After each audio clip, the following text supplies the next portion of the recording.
Hello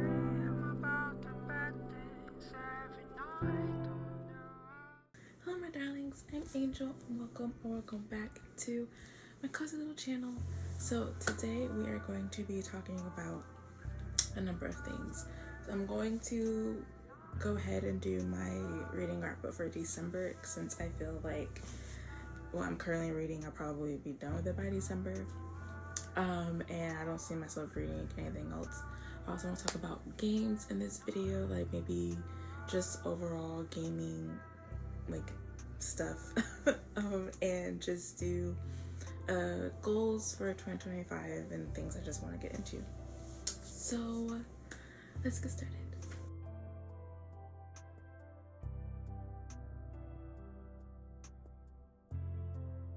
So since we're starting off with books, I'm already going to go through the books I've read, and the first book I finished in the month of December is Christmas in Spite of You by Casey Mills.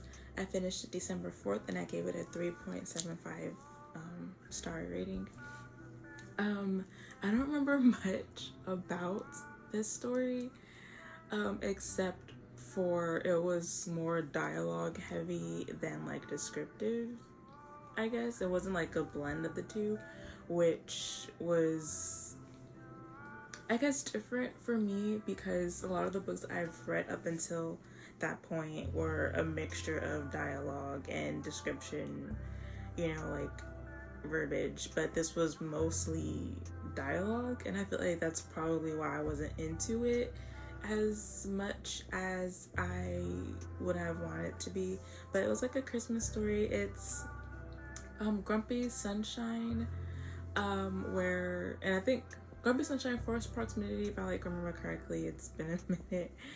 And what else? That's all I kind of really remember of it, and like I said, with the what was more dialogue. But other than that, I still enjoyed it. It was like a nice Christmas read. Because this month I'm into like romance, and even better or bonus points, Christmas romance, but romance specifically. Christmas in Spite of You, I remember what it's about. So this girl, she put her place up on this app where people can like stay. It's kind of like Airbnb or Verbo or like whatever it is. Like you have your house up or place up for like listing people can use for like to rent for like a certain amount of time. So she listed her place up, but she got sick and she forgot to cancel like the confirmation or cancel the like listing. And because she forgot to cancel, this guy comes in for like a work thing, and he's like, well, I pay my money, I had a confirmation, like I did all that, so legally I should be here like based off of like the terms and stuff like that. So they agreed to like, you know, just stay together, and he's the one who's not big on Christmas and she is. And yeah, it was cute for like the most part. It's just more dialogue heavy than what I was like used to, so that was kind of like, I don't know if I want to say jarring, but it did kind of was like, oh, okay. Just a Pretty Face, I have it here, by J.S. Jasper. I finished this December 6th, right? Yes, and I gave this a 5-star. It was so cute and really good. I read this on Kindle Unlimited, and before I finished it, I was like, I'm gonna like it. I'm already liking it. It's giving 5-star like quality, so I'm gonna buy it, and I did. And the text is like really big, so I feel like even if I read this in person, I would have still fly through this. If you want to also call this like a Grumpy Sunshine, because it starts off with Henry hates Christmas, and then Maddie hums along to Christmas songs, so you have another Grumpy Sunshine. But it's more of like, it's just like more of like a wholesome romance, because nothing crazy happens. There's some angst towards like the ending of it a little bit, which is like super scary to read. So like, I don't know, like what's going on, but like it's a romance, so like it all like works out, and it's so wholesome And literally, like, nothing happens, which I'll explain more when I get to the other books I read by this author. But nothing really happens. You're just reading about these two, if you want to say unlikely characters, but just these two characters in general fall in love. And it's super good. It's super fun. And of course, Christmas. But yeah, it's just, I really liked it. I don't know what else to describe it as without really spoiling it, but we love Henry. He's just a cinnamon roll, and he just literally wants to be loved. He just has like a resting face, like a resting annoyed face. People steer clear of him for the sake of that. And Maddie is just pretty cool, and yeah, I don't know. This is really good. So if you want like a Christmas read, to me it was like a quick read. I finished this in like 3 days. So if like the thickness kind of scares you and you want to get in person, just know that like the text is pretty thick or big, and it's also available on Kindle Unlimited. So, and if you read faster on Kindle, then there you go. But just a pretty face, 5 stars. I recommend it for this season.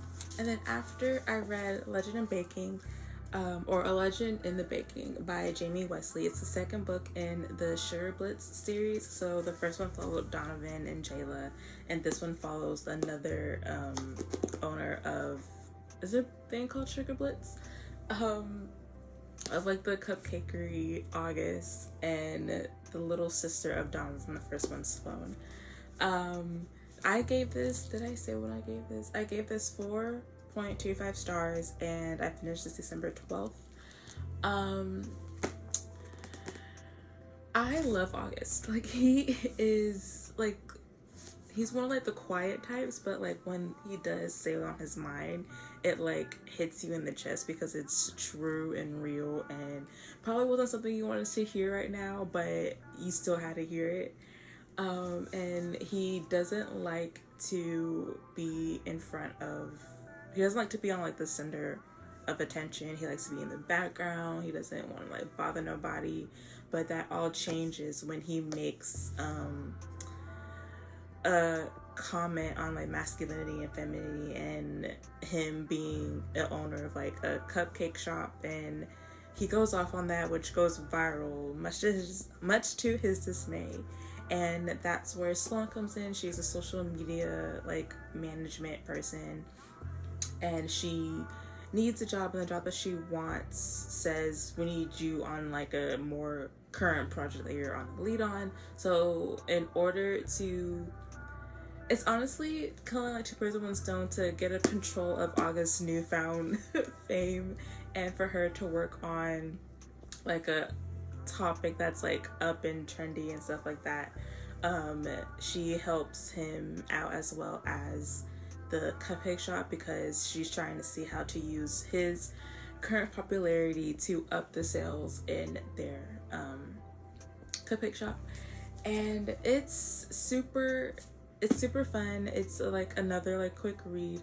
It's the second book in the series, but based off of what I've read, you don't have to necessarily read this series in order, because you don't get no spoilers for Bake It Till You Bake It, which is like the first book. But you just know that the couple that's mentioned in here, like they get together. Like you just know that, but it's more of, if you want to read how they got together, you could, read that as well. But if you happen to pick up this first, you're not gonna get spoiled of the first book. So in case you're like wondering, but I gave this a 4.25 because they had history together, and I was intrigued to see like what happened, what made them fall off. Like, did they date and then something happened? Was like some miscommunication thing? And it was like, to me, it was giving like a whole bunch of buildup because of how it affected like these two characters emotionally. And I'm like, it has to be something. But then once we got to the reason why, I was like, that's it? Like, you can't be serious. So like, it wasn't I just feel like it wasn't anyone's fault. And it just seemed also kind of childish. And if you read this book, or if you read it, then you like understand what I'm talking about, how their history just seemed kind of childish and stuff like that. But other than that, I did enjoy it.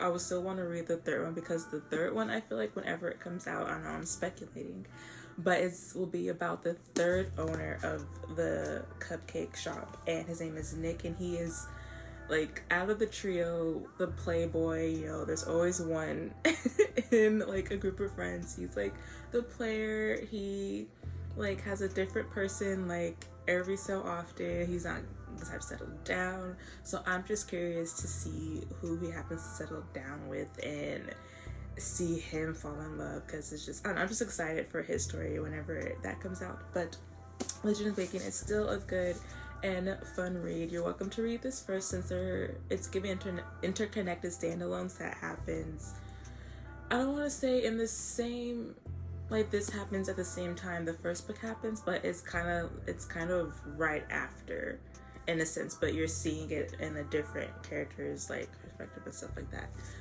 But yes, this was really good, and I also recommend it. And then I'm just going to talk about the next 3 books all in tandem, so I'll probably list them here since there's more space over here. And they're also by J.S. Jasper. Seasoned Hatings, I finished that December 16th, and I gave that 4 stars. Storm Cloud, finished that December 17th, I gave that also 4 stars. And The Last Good Thing, finished it December 19th, and gave that 4 stars as well. So I was reading them like back to back, because I really enjoyed J.S. Jasper's writing style, and I just loved seeing characters, especially black women, because all of her main characters, or her black main characters, all of her main women characters are black women. That's what I was trying to say. And they're just falling in love and being loved on, and I am completely here for it. Seasoned Hazing is like another seasonal Christmas read. It's like I said, these are super short, or at least you know, like short enough. Like Seasoned Hazing and Storm Cloud were 2 of like the novellas, like short reads, and then The Last Good Thing was a little bit longer. Seasoned Hazing is like a Christmas, you know, read, kind of like a, I don't even want to call it rivals or enemies to lovers, because that's pretty unserious, because that just goes away within like the second or third chapter, because they talk about it. So I'm not even going to really call it that. How can I, where was like really about, unless I can just read it to you. Usually Christmas is Ivy's favorite time of year. Her mornings are spent thinking about decorating the tree and looking at peaches from across the farmer's market.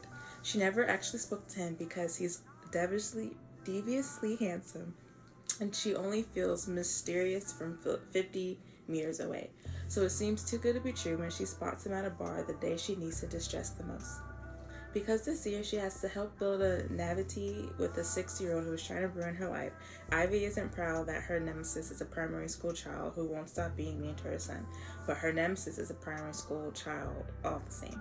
And it turns out Peaches is on her side now. So even the description makes it seem like the whole nemesis thing will be going on for at least half of the book, but it literally stops within like maybe 10%, if like less than that. So take the whole nemesis rivalry whatever thing with the tiniest grain of salt, because it's not even that. It's more banter and stuff like that. But either way, it's really good.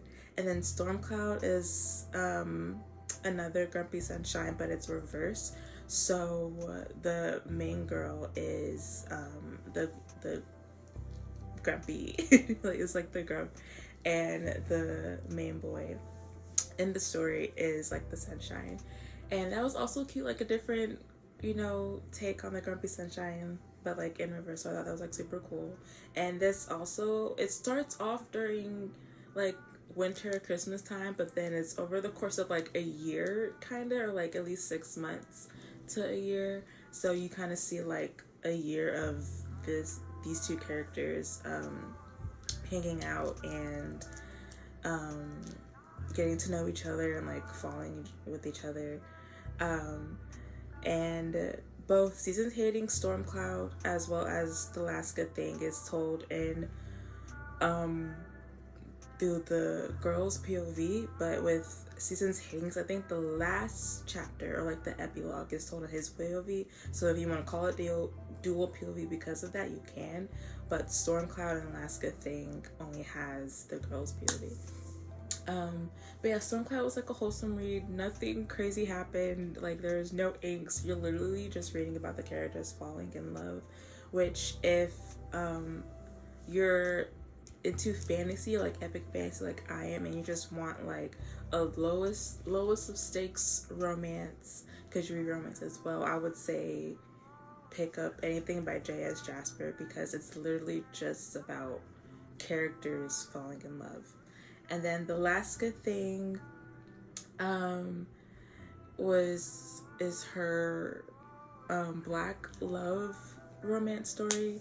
And it's about this girl who comes back home from like college and to either get like a job whether close to home or somewhere else, and she's temporarily staying in like her parents' place or the place she grew up in, next to her next door neighbor who she had like some beef with, or like was like, if you want to call that enemies or like rivals or whatever, even take that with a grain of salt, because if anything their dynamic was more so no one else can tease them or mess with them but me.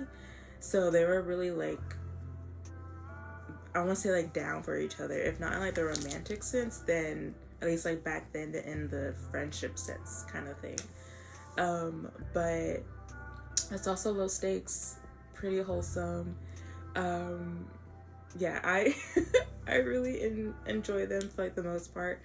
She is coming out with another black romance in January.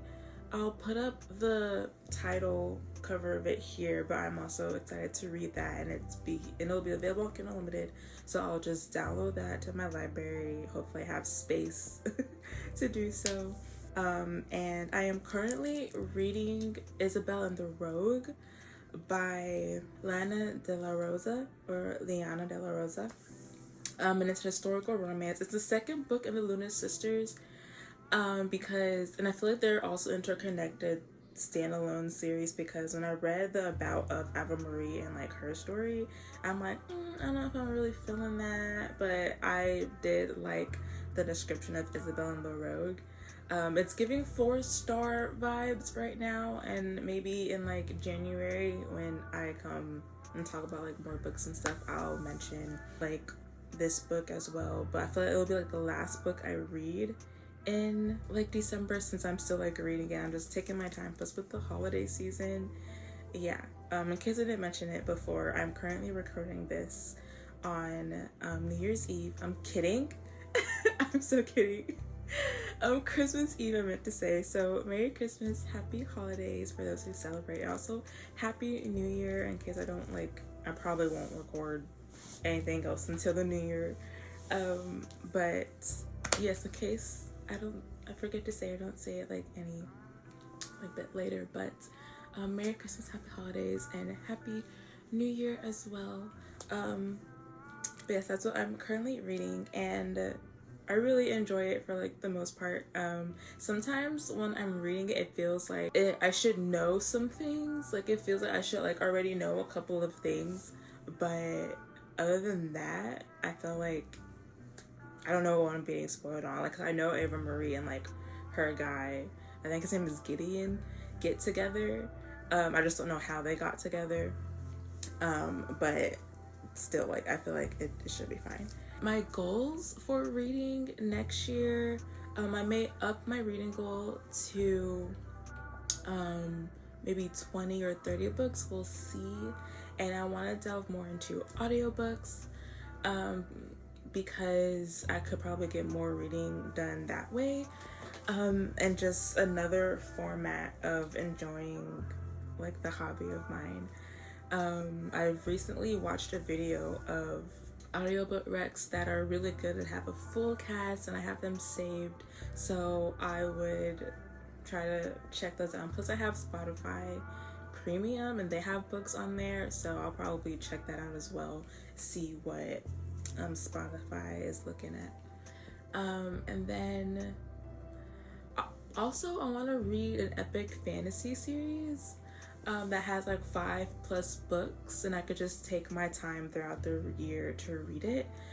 So yeah, I'll like probably check into epic fantasy in addition to my romance and, you know, regular fantasy reads. And yes, that is all of my reading stuff. So going on to my gaming, if I can just talk about I guess like my favorite games that I've played this year. I feel like you already know that it's Fields of Mystery. I really enjoy that game. I haven't sat down and played it really much since the update. I downloaded the update, but I haven't sat and played it. Also because I am so close to being done with like the year. I'm in like mid-summer, I think.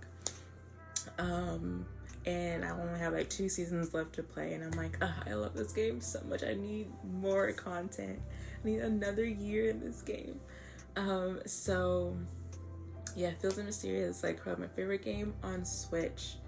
On Switch. What? On Steam. On Steam.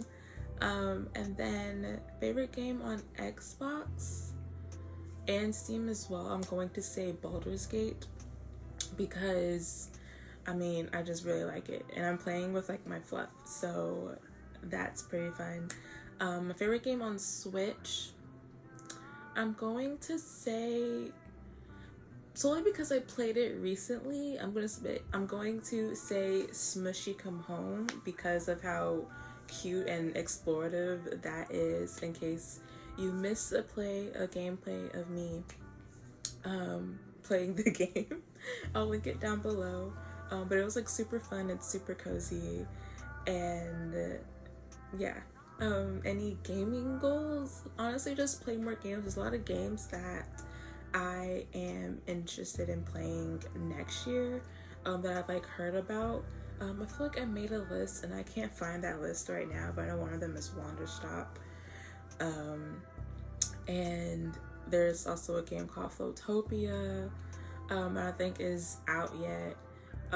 Puff Pals Island Skies, but that isn't really out yet either. I don't think it's gonna come out next year, at least from what I've heard, so I'm not sure. But some other games that I'm excited for, but I can't think of what it is right now. And then just overall 2025 goals, of course I want to read more, I want to write more, I want to game more, and just be in I think draw more as well. Forgot to say that, but draw more, just delve more deeper into my cozy hobbies. I feel like that's it. Hopefully I didn't forget anything. It's just be like a little quick, you know, December wrap up, as well as 2025 goals and just things. Also try not to get like stressed and just enjoy whatever life has in store. Like I said earlier, happy holidays, happy new year, and I will see you guys in the new year.